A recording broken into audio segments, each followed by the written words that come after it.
প্রয়োজনে আপনাদের মতামত দিবেন। সেই সাথে সাথে আমরা দাবি করেছি 7 দফা। এর ভিতরে একটি হচ্ছে লেভেল প্লেইং ফিল্ড। নির্বাচনে যাওয়ার জন্য সব থেকে যে বড় শর্ত, সকল দলের সাথে সমান আচরণ। আমাদের কি লেভেল প্লেইং ফিল্ড হয়েছে? এখনো হয়নি। আমরা ইন্টারিম গভর্নমেন্টের কাছে আবেদন জানাচ্ছি, এই লেভেল প্লেইং ফিল্ড আমাদেরকে কি করতে হবে? নিশ্চিত করতে হবে। 2 নম্বর, পিয়ার পদ্ধতিতে নির্বাচন। বাংলাদেশের এই 16 কোটি মানুষের দেশ, এই দেশে প্রায় শতাধিক রাজনৈতিক দল আছে। এই দলগুলোর যতই সমর্থন থাকুক না কেন, আমাদের দেশের 51% পাওয়ার কারণে নির্বাচিত হয়।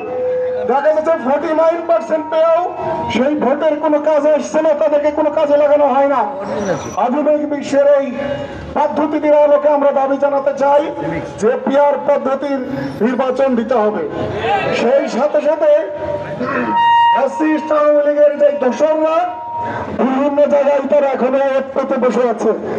সুযোগ পেলেই ঘাপটি মেরে বসে থাকা এই ফ্যাসিস্টরা আবার দেশ পরিচালনার ক্ষেত্রে প্রতিবন্ধকতা সৃষ্টি করছে।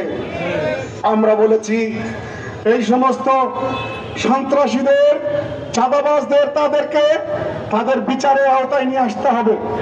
প্রায় 2000 ছাত্র জনতা জীবন দিয়েছেন, তাদের একটা দৃষ্টান্তপূর্ণ শাস্তির বিচারের মুখোমুখি করতে হবে। আমরা সাথে সাথে এই দাবিও করেছি, প্রবাসী বাংলাদেশিরা যারা রেমিটেন্স পাঠায়, যাদেরকে আমরা যাদের আয়ের ঘামের বিনিময়ে দেশ পরিচালিত